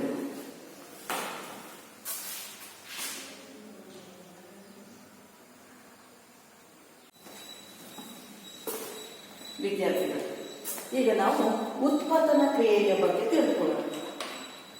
ಉತ್ಪತನ ಕ್ರಿಯೆಯನ್ನ ಒಂದು ಚಟುವಟಿಕೆಯ ಮೂಲಕ ತಿಳಿದುಕೊಳ್ಳಿಕ್ಕೆ ಪ್ರಯತ್ನ ಪಡೋಣ. ಇಲ್ಲಿ ಒಂದು ಚೈನಾ ಡಿಶ್ ಅನ್ನು ತೆಗೆದುಕೊಂಡಿದ್ದೀವಿ ಅಥವಾ ಪಿಂಗಾಣಿ ಪಾತ್ರೆಯನ್ನು ತೆಗೆದುಕೊಂಡಿದ್ದೀವಿ. ಆ ಪಿಂಗಾಣಿ ಪಾತ್ರೆಯಲ್ಲಿ ಅಮೋನಿಯಂ ಕ್ಲೋರೈಡ್ ಅನ್ನುವಂತಹ ವಸ್ತುವನ್ನು ತೆಗೆದುಕೊಂಡಿದ್ದೀವಿ. ಈ ಅಮೋನಿಯಂ ಕ್ಲೋರೈಡ್ ಈ ವಸ್ತು ಪಿಂಗಾಣಿ ಪಾತ್ರೆಯಲ್ಲಿ ತೆಗೆದುಕೊಂಡಂತಹ ಈ ವಸ್ತುವಿನ ಮೇಲೆ ನಾವು ಒಂದು ಆಲಿಕೆಯನ್ನು ಏನ್ ಮಾಡಿದ್ದೀವಿ? ಒಂದು ಆಲಿಕೆಯನ್ನ ತಲೆಕೆಳಗಾಗಿ ಹಾಕಿ ಈ ರೀತಿಯಲ್ಲಿ ಜೋಡಣೆಯನ್ನ ಮಾಡಿದ್ವಿ. ಆಲಿಕೆ, ಕಾಜಿನ ಆಲಿಕೆಯನ್ನ ತಲೆ ಕೆಳಗಾಕಿ ಇದನ್ನ ಬೋರಲ್ ಹಾಕಿದ್ದೀವಿ ಅಂತ ಹೇಳ್ತೀವಿ. ಇದರ ಮೇಲ್ಭಾಗದಲ್ಲಿ ಈ ಆಲಿಕೆ ಓಪನ್ ಇರುತ್ತಲ್ಲ, ಅದರ ಮೇಲ್ಭಾಗದಲ್ಲಿ ನಾವು ಹತ್ತಿಯನ್ನ ಇಟ್ಟಿದ್ದೀವಿ, ಅಂದ್ರೆ ಇಲ್ಲಿಂದ ಶಾಖ ಹೊರಗಡೆ ಹೋಗಬಾರ್ದು ಅಂತ ಹೇಳಿ. ಈ ಜೋಡಣೆಯನ್ನ ಮಧ್ಯಸಾರ ದೀಪದಿಂದ ಏನ್ ಮಾಡ್ತಾ ಇದ್ದೀವಿ, ಈ ಚೈನಾ ಡಿಶ್ ಪಾತ್ರೆಯಲ್ಲಿರುವಂತಹ ಏನಿದೆ ಅಮೋನಿಯಂ ಕ್ಲೋರೈಡ್ ವಸ್ತು ಇದೆ, ಇದನ್ನ ಮಧ್ಯಸಾರ ದೀಪದಿಂದ ಕಾಯಿಸ್ತಾ ಇದ್ದೇವೆ. ಇದು ಒಂದು ಟ್ರೈಪೋಲರ್ ಸ್ಟ್ಯಾಂಡ್ ಅಲ್ಲಿ ಇರುವಂತಹ ಮೇಲೆ ಚೈನಾ ಡಿಶ್ ಇಟ್ಟಿದ್ದೀವಿ ಅಥವಾ ಪಿಂಗಾಣಿ ಪಾತ್ರೆ ಇಟ್ಟಿದ್ದೀವಿ.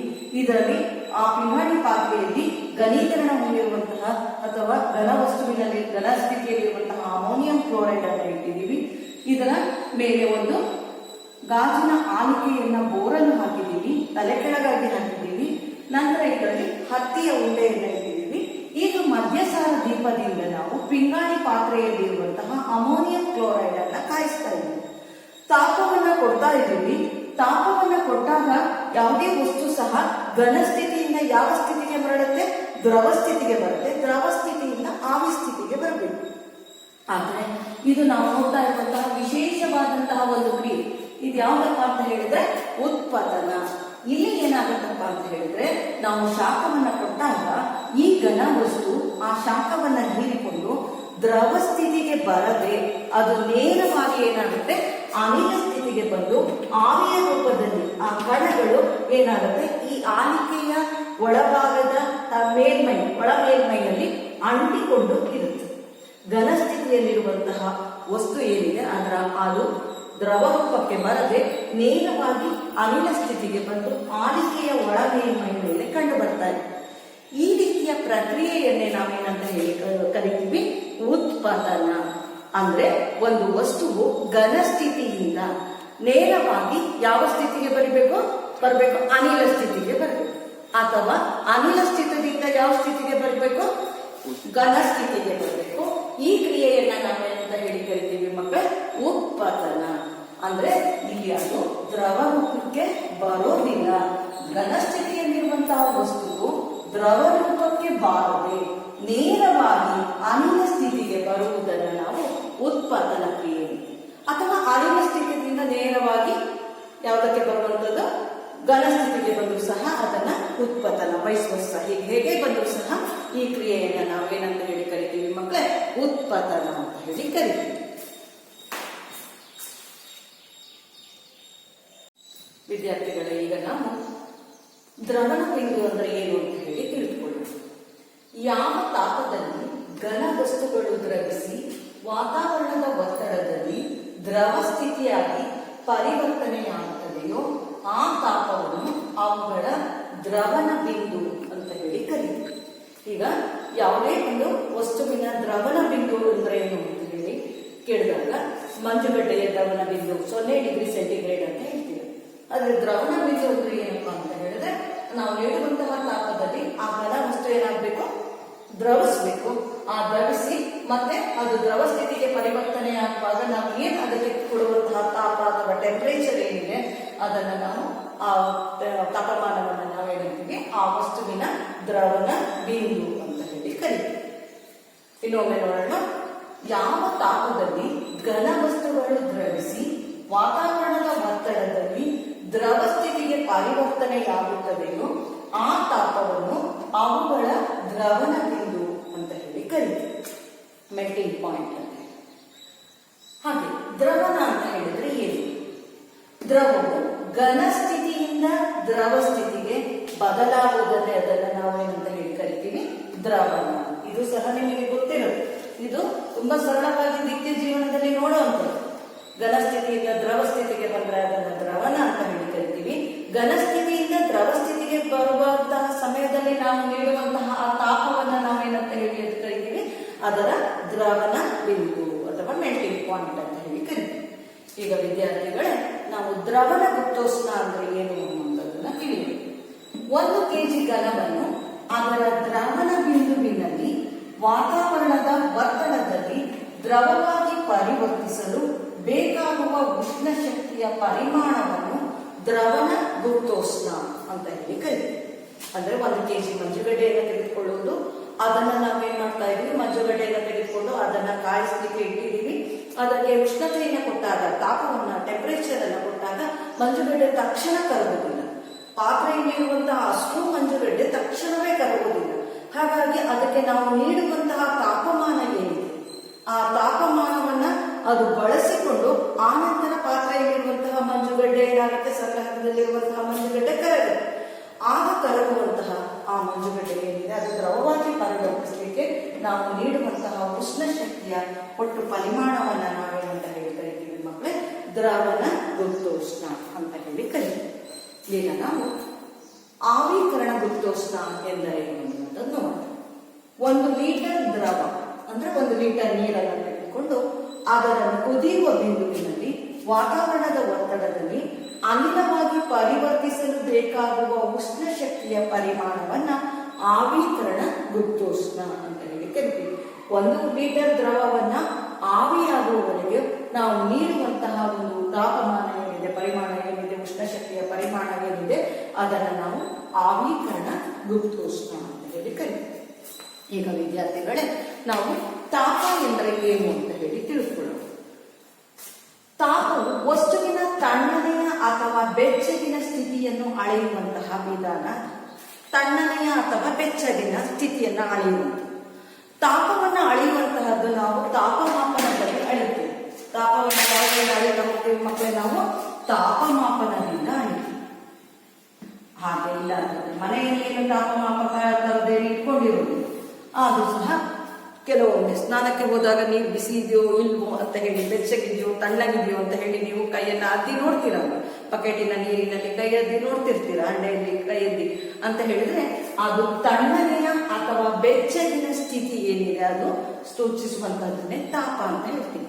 ಆದ್ರೆ ನಾವು ವ್ಯಾವಹಾರಿಕವಾಗಿ ಅಥವಾ ವಿವಿಧ ಸಂದರ್ಭಗಳಲ್ಲಿ ಎಲ್ಲಾದ್ರೂ ಉಷ್ಣತೆ ವ್ಯತ್ಯಯ ಇದ್ದಾಗ ನಾವು ಅದನ್ನ ಕೆಲವೊಮ್ಮೆ ಬೇರೆ ಸನ್ನಿವೇಶಗಳಲ್ಲೂ ಸಹ ಅದನ್ನು ತಾಪವನ್ನು ಅಳೆಯಬೇಕಾದಾಗ ಅದಕ್ಕೆ ಉಪಕರಣಗಳನ್ನು ಬಳಸ್ತೀವಿ. ತಾಪವನ್ನು ಅಳೆಯುವಂತಹ ಉಪಕರಣವನ್ನು ತಾಪಮಾಪಕ ಅಂತ ಹೇಳಿ ಕರಿತೀವಿ. ತಾಪವನ್ನು ನಾವು ಯಾವ್ಯಾವದಿಂದ ಅಳಿತೀವಪ್ಪ ಅಂತ ಹೇಳಿದ್ರೆ ಡಿಗ್ರಿ ಸೆಲ್ಸಿಯಸ್ ನಿಂದ ಅಳಿಬಹುದು, ಅದು ಸೂಚಿಸಬಹುದು, ಅಥವಾ ಕೆಲ್ವಿನ್ ನಿಂದ ಸೂಚಿಸಬಹುದು, ಅಥವಾ ಫ್ಯಾರನ್ಹೀಟ್ ಅಂತ ಹೇಳಿ. ಅಂದ್ರೆ ಡಿಗ್ರಿ ಸೆಲ್ಸಿಯಸ್ ಕಾಣಿಸ್ತಿದೆ ಅಲ್ವಾ ಮಕ್ಕಳೇ? ಡಿಗ್ರಿ ಸೆಲ್ಸಿಯಸ್, ಕೆಲ್ವಿನ್, ಫ್ಯಾರನ್ಹೀಟ್ ಇವುಗಳಿಗೆ ತಾಪವನ್ನು ಸೂಚಿಸ್ತಾ ಹೋಗ್ತೀವಿ. ಆಗ ನಿಮ್ಮ ಪಠ್ಯ ಪುಸ್ತಕದಲ್ಲಿ ಒಂದು ಸಣ್ಣದಾದಂತಹ ಒಂದು ಚಟುವಟಿಕೆಯನ್ನು ನೀಡಿದ್ದಾರೆ.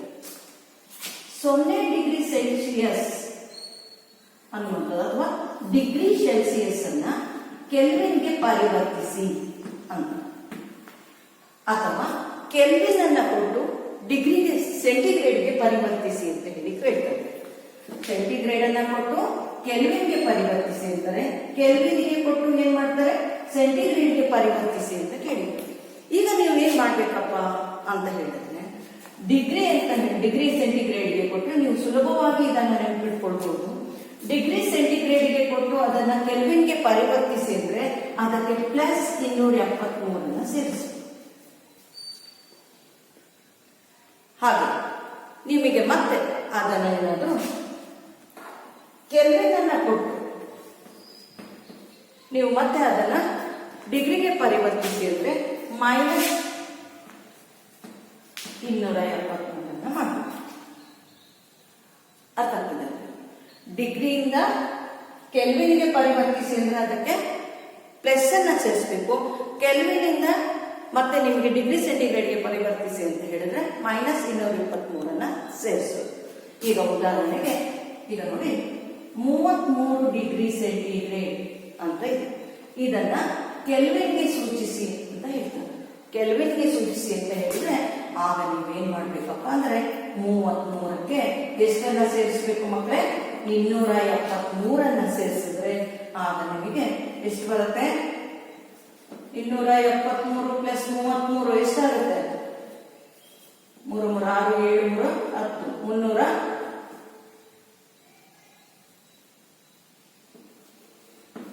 306 ಕೆಲ್ವಿನ್.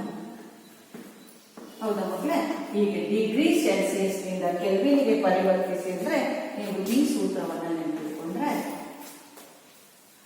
ಸರಿನಾ ವಿದ್ಯಾರ್ಥಿಗಳೇ? ಇದನ್ನ ನೆನಪಿಟ್ಕೊಳ್ಬೇಕು. ಇದು ಸಹ ನಿಮಗೆ ಚಟುವಟಿಕೆಯಲ್ಲಿ ಇದು ಒಂದು ಸಣ್ಣದಾದ ಲೆಕ್ಕ ಇದೆ ನಿಮಗೆ. ವಿದ್ಯಾರ್ಥಿಗಳೇ, ಈಗ ನಾವು ಬಾಷ್ಪೀಕರಣ ಅಂದ್ರೆ ಏನು ಅಂತ ಹೇಳಿ ನೋಡೋಣ. ಬಾಷ್ಪೀಭವನ ಅನ್ನುವಂಥದ್ದನ್ನ ಜೀವಶಾಸ್ತ್ರದಲ್ಲಿ ತಿಳಿದಿದ್ದೀವಿ. ಎಲೆಗಳು ಬಾಷ್ಪೀಕರಣ ವಿಧಾನದಿಂದ ನೀರನ್ನ ಪಾತ್ರರಂಧ್ರದ ಮೂಲಕ ಆವಿಯಾಗಲಿಕ್ಕೆ ಬಿಡತ್ತೆ ಇರುವಂಥದ್ದು ಸಹ ಕಲ್ತಿದ್ದೀವಿ. ಈಗ ಮತ್ತೊಮ್ಮೆ ತಿಳಿದುಕೊಳ್ಳೋಣ. ಬಾಷ್ಪೀಕರಣ ಅನ್ನುವಂಥದ್ದು ಬಾಷ್ಪೀಭವನವನ್ನು ತಿಳಿದಿರುವಂಥದ್ದು.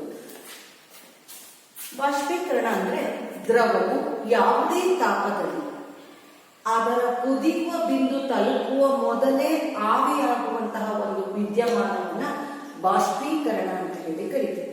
ಅಂದ್ರೆ ಘನ ಸ್ಥಿತಿಯಿಂದ ದ್ರವ ಸ್ಥಿತಿಗೆ ಬರಲಿಕ್ಕೆ, ದ್ರವ ಸ್ಥಿತಿಯಿಂದ ಅನಿಲ ಸ್ಥಿತಿಗೆ ಬರಲಿಕ್ಕೆ ನಾವು ತಾಪವನ್ನ ಕೊಡಬೇಕು ಅಂತ ಹೇಳಿ ಕಲ್ತೀವಿ.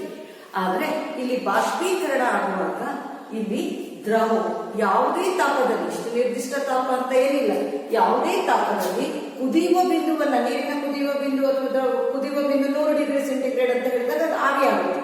ಆದ್ರೆ ಆ ಕುದಿಯುವ ಬಿಂದುವಿನ ಉಷ್ಣತೆಯನ್ನ ತಲುಪುವುದಕ್ಕಿಂತ ಮೊದಲೇ ಯಾವುದೇ ತಾಪದಲ್ಲಿ, ಯಾವುದೇ ಉಷ್ಣತೆಯಲ್ಲಿ ಅದು ಆವಿ ಆಗುವಂತಹ ವಿದ್ಯಮಾನವನ್ನ, ಪ್ರಕ್ರಿಯೆಯನ್ನ ನಾವೇನಂತ ಹೇಳಿ ಕರಿತೀವಿ? ಬಾಷ್ಪೀಕರಣ ಅಂತ ಹೇಳಿ ಕರಿತೀವಿ. ಬಾಷ್ಪೀಕರಣಕ್ಕೆ ಕಾರಣವಾದಂತಹ ಅಂಶಗಳು ಯಾವುದಪ್ಪ ಅಂತ ಹೇಳಿದ್ರೆ, ಅದರ ಮೇಲ್ಮೈ ವಿಸ್ತೀರ್ಣ ಹೆಚ್ಚಾದಾಗ. ಮೇಲ್ಮೈ ವಿಸ್ತೀರ್ಣ ಅಂತ ಹೇಳಿದ್ರೆ ಅದರ ಅಗಲ ಆಗುವಿಕೆ ಎನ್ನುವಂಥದ್ದು, ವಿಸ್ತೀರ್ಣ ಹೆಚ್ಚಾಗುವಂಥದ್ದು ಅಂತ ಹೇಳಿದ್ರೆ, ಉದಾಹರಣೆಗೆ ಏನಪ್ಪಾ ಅಂತ ಹೇಳಿದ್ರೆ, ನೀವು ಬಟ್ಟೆಯನ್ನು ತೊಳೆಯುವಂಥದ್ದು, ಬಟ್ಟೆ ವಾಶ್ ಮಾಡ್ತೀರಾ, ಬಟ್ಟೆ ವಾಶ್ ಮಾಡಿ ಅದನ್ನ ನೀರನ್ನ ಹಿಂಡಿದ್ಮೇಲೆ ಅದನ್ನ ನೀವು ಏನ್ ಮಾಡ್ತೀರಾ, ಅದನ್ನ ಬಿಡಿಸಿ ಪುನಃ ಒಣಗಾಕ್ತೀರಾ. ಆಗ ಏನಾಗುತ್ತೆ, ಅದರ ವಿಸ್ತೀರ್ಣ ಏನಾಗುತ್ತೆ, ಹೆಚ್ಚಾಗುತ್ತೆ. ಆಗ ಅದರ ನೀರಿನಲ್ಲಿರುವಂತಹ ಅದರ ಬಟ್ಟೆಯಲ್ಲಿರುವಂತಹ ನೀರಿನ ಅಂಶ ಏನಾಗ್ತಾ ಹೋಗುತ್ತೆ, ಬಾಷ್ಪೀಕರಣ ಹೊಂದುತ್ತೆ. ಹಾಗಾಗಿ ಆ ಮೇಲ್ಮೈ ವಿಸ್ತೀರ್ಣ ಹೆಚ್ಚಾದಾಗ ಅಲ್ಲಿ ಏನಾಗ್ತಾ ಹೋಗುತ್ತೆ, ಬಾಷ್ಪೀಕರಣ ಆಗಲಿಕ್ಕೂ ಸಾಧ್ಯ ಆಗ್ತಾ ಹೋಗುತ್ತೆ. ತಾಪಮಾನದ ಹೆಚ್ಚಳದಿಂದ, ಉಷ್ಣತೆ ಹೆಚ್ಚಾಗ್ತಾ ಇದೆ ವಾತಾವರಣದಲ್ಲಿ ಅಂತ ಹೇಳಿದ್ರೆ, ತಾಪಮಾನ ಹೆಚ್ಚಾಗ್ತಾ ಇದೆ ಅಂತ ಹೇಳಿದ್ರೆ ಬಾಷ್ಪೀಕರಣದ ದರವು ಹೆಚ್ಚಾಗ್ತಾ ಹೋಗುತ್ತೆ. ಆರ್ದ್ರತೆಯ ಪ್ರಮಾಣದ ಇಳಿಕೆಯಿಂದ, ಆರ್ದ್ರತೆ ಹ್ಯೂಮಿಡಿಟಿ ಅಂತ ಹೇಳಿದ್ರೆ ಗೊತ್ತಿದೆ, ಗಾಳಿಯಲ್ಲಿ ನೀರಿನ ಅಣುಗಳು ಇರುವಂತಹದ್ದು, ನೀರಿನ ಅಣುವಿನ ತೇವಾಂಶ ಇರುವಂಥದ್ದು, ಗಾಳಿಯಲ್ಲಿನ ತೇವಾಂಶವನ್ನ ಹ್ಯೂಮಿಡಿಟಿ ಅಂತ ಹೇಳಿ ಕರಿತೀವಿ. ಆರ್ದ್ರತೆಯ ಪ್ರಮಾಣದ ಇಳಿಕೆಯಾಗಿ ಆಗ ಏನಾಗ್ತದೆ, ಬಾಷ್ಪೀಕರಣ ಏನಾಗ್ತಾ ಹೋಗುತ್ತೆ, ಹೆಚ್ಚಾಗುತ್ತೆ. ಗಾಳಿಯಲ್ಲಿನ ತೇವಾಂಶದ ಪ್ರಮಾಣ ಕಡಿಮೆ ಆದರೆ ಬಾಷ್ಪೀಕರಣದ ದರ ಏನಾಗ್ತಾ ಹೋಗುತ್ತೆ, ಹೆಚ್ಚಾಗುತ್ತೆ. ನೆಕ್ಸ್ಟ್, ಗಾಳಿಯು ವೇಗವಾಗಿ ಬೀಸುವ, ಗಾಳಿ ಅತ್ಯಂತ ವೇಗವಾಗಿ ಬೀಸ್ತಾ ಇದೆ ಅಂತ ಹೇಳಿದ್ರೆ ಬಟ್ಟೆ ಬೇಗ ಒಣಗತ್ತೆ ಎನ್ನುವಂಥದ್ದು ಸಹ ನಿಮಗೆ ಗೊತ್ತಿದೆ. ಬಟ್ಟೆ ಕ್ಲಿಪ್ ಹಾಕಿದ್ರೆ ಹಾರೋದು, ಆದ್ರೆ ಹಾಕಿದಂತಹ ಗಾಳಿ ಕೆಲವೊಮ್ಮೆ ಹೇಳ್ತಾರೆ, ರಾತ್ರಿ ಯೂನಿಫಾರ್ಮ್ ಗಲೇಜ್ ಆಗಿದೆ, ನೀಟಾಗಿ ಹಾಕೊಂಡ್ಬರಪ್ಪ ಅಂತ ಹೇಳಿದ್ರೆ ಕೆಲವೊಮ್ಮೆ ನೀವು ರಾತ್ರಿ ಅದನ್ನ ತೊಳೆದು ಹಾಕಿ ಬೆಳಗ್ಗೆ ಉಷ್ಣದ್ದು ಯಾವುದೇ ಸೂರ್ಯನ ಬೆಳಕು ಇಲ್ಲದೆ ಇದ್ದು, ಶಾಖ ಇಲ್ಲದೆ ಇದ್ದು ಸಹ ಏನಾಗಿರುತ್ತೆ, ಅದು ನೀವು ವಾಶ್ ಮಾಡಿಟ್ಟಿರುವಂತಹ ರಾತ್ರಿ ಸಂಜೆ ವಾಶ್ ಮಾಡಿದಂತಹ ಬಟ್ಟೆ ಬೆಳಗ್ಗೆ ಒಣಗಿರುತ್ತೆ ಗಾಳಿಯಿಂದಾಗಿ. ಹಾಗಾಗಿ ಬಾಷ್ಪೀಕರಣ ಆಗ್ಬೇಕು ಅಂತ ಹೇಳಿದ್ರೆ, ಬಾಷ್ಪೀಕರಣ ಆಗಲಿಕ್ಕೆ ಕಾರಣವಾದಂತಹ, ಬಾಷ್ಪೀಕರಣ ಹೆಚ್ಚಳಕ್ಕೆ ಕಾರಣವಾದಂತಹ ಅಂಶಗಳು ಅಂದ್ರೆ ಮೇಲ್ಮೈ ವಿಸ್ತೀರ್ಣ ಹೆಚ್ಚಾದಾಗ ಬಾಷ್ಪೀಕರಣ ದರ ಹೆಚ್ಚಾಗುತ್ತೆ, ತಾಪಮಾನ ಹೆಚ್ಚಳದಿಂದ ಬಾಷ್ಪೀಕರಣ ಹೆಚ್ಚಾಗುತ್ತೆ, ಆರ್ದ್ರತೆಯ ಪ್ರಮಾಣ ಇಳಿಕೆಯಿಂದ ಆಗುತ್ತೆ, ಹಾಗೂ ಗಾಳಿಯ ವೇಗದಿಂದ ಅದು ಹೆಚ್ಚಾಗ್ತಾ ಹೋಗುತ್ತೆ. ನೆಕ್ಸ್ಟ್, ಆವೀಕರಣ ಅಂತ ಹೇಳಿದ್ರೆ ಏನು? ಯಾವುದೇ ಪದಾರ್ಥಗಳನ್ನ ತೆರೆದಿಟ್ಟಾಗ ಸುತ್ತಮುತ್ತಲಿನ ಶಕ್ತಿಯನ್ನ ಹೀರಿಕೊಳ್ಳುವುದರಿಂದ ಆ ವಸ್ತು ಏನಾಗ್ತಾ ಹೋಗುತ್ತೆ, ತಂಪಾಗ್ತಾ ಹೋಗುತ್ತೆ. ಅದನ್ನ ನಾವೇನಂತ ಹೇಳಿ ಕರಿತೀವಿ, ಆವೀಕರಣ ಅಂತ ಹೇಳಿ ಕರಿತೀವಿ. ವಸ್ತುವನ್ನ, ಆ ಪದಾರ್ಥವನ್ನ ತೆರೆದಿಟ್ಟಾಗ ಅದು ಸುತ್ತಮುತ್ತಲಿನ ಶಕ್ತಿಯನ್ನ ಹೀರಿಕೊಳ್ಳುತ್ತೆ. ಆ ಹೀರಿಕೊಳ್ಳುವುದರಿಂದ ಅದೇನಾಗ್ತಾ ಹೋಗುತ್ತೆ, ತಂಪಾಗ್ತಾ ಹೋಗುತ್ತೆ. ಇದಕ್ಕೆ ಉದಾಹರಣೆ ಅಂತ ಹೇಳಿದ್ರೆ, ತೆರೆದಿಟ್ಟ ಪಾತ್ರೆಯಲ್ಲಿನ ದ್ರವ. ಶಾಲೆಗೆ ಬರಬೇಕು, ಅಮ್ಮ ನಿಮಗೆ ಹಾಲನ್ನು ಕೊಟ್ಟಿರ್ತಾರೆ ಲೋಟದಲ್ಲಿ, ಅರ್ಜೆಂಟ್ ಆಗುತ್ತೆ, ಆಟೋ ಬರುತ್ತೆ, ಬಸ್ ಬರುತ್ತೆ, ಆಗ ಏನ್ ಮಾಡ್ತೀರಾ, ಆ ಲೋಟದಲ್ಲಿರುವಂತಹ ಹಾಲನ್ನು ಒಂದು ಅಗಲವಾದಂತಹ ತಟ್ಟೆಗೆ ಹಾಕೊಂಡು ಅದನ್ನ ಬೇಗ ಕುಡಿದು ಬರ್ತೀರ. ಹಾಗಾದ್ರೆ ಇಲ್ಲಿ ತೆರೆದಿಟ್ಟ ಪಾತ್ರೆಯಲ್ಲಿನ ದ್ರವ ಅಗಲ, ಮೇಲ್ಮೈ ಅಗಲ ಆಗ್ತಾ ಇದೆ ಅಂತ ಹೇಳಿದ್ರೆ ಆಗ ಏನಾಗುತ್ತೆ, ಅದು ತಂಪಾಗಲಿಕ್ಕೆ ಕಾರಣ ಆಗ್ತಾ ಹೋಗುತ್ತೆ. ಹಾಗೆ ಈಗ ಪುಳಿಯೋಗರೆ ಮಾಡಬೇಕು ಅಂತ ಹೇಳಿದ್ರೆ ಅದನ್ನು ಸಹ ಅಷ್ಟೇ, ಒಂದು ಕುಕ್ಕರ್ನಲ್ಲಿ ಅನ್ನ ಮಾಡಿದ್ರೆ ಅದರಲ್ಲೇ ಕಲಿಸ್ಲಿಕ್ಕೆ ಸಾಧ್ಯ ಇಲ್ಲ, ಅಗಲವಾದಂತಹ ಪಾತ್ರೆಯಲ್ಲಿ ಹಾಕ್ತಾರೆ. ಹಾಗಾಗಿ ಅಲ್ಲಿ ಮೇಲ್ಮೈ ತೆರೆದಿಟ್ಟ ಪಾತ್ರೆಯಲ್ಲಿ ಅದೇನಾಗ್ತಾ ಹೋಗುತ್ತೆ, ಅಲ್ಲಿ ಅದು ಬೇಗ ತಂಪಾಗಲಿಕ್ಕೆ ಸಾಧ್ಯ ಆಗ್ತಾ ಹೋಗುತ್ತೆ. ಅಂಗೈ ಮೇಲಿನ ಅಸಿಟೋನ್. ಅಂಗೈ ಮೇಲಿನ ಅಸಿಟೋನ್ ಅಂತ ಹೇಳಿದ್ರೆ ಸ್ಪಿರಿಟ್, ಮದ್ಯಸಾರ ದೀಪ ಕೈಯಲ್ಲಿ ಹಾಕೊಂಡ್ರೆ ಅದು ತಣ್ಣಗಾಗುತ್ತೆ.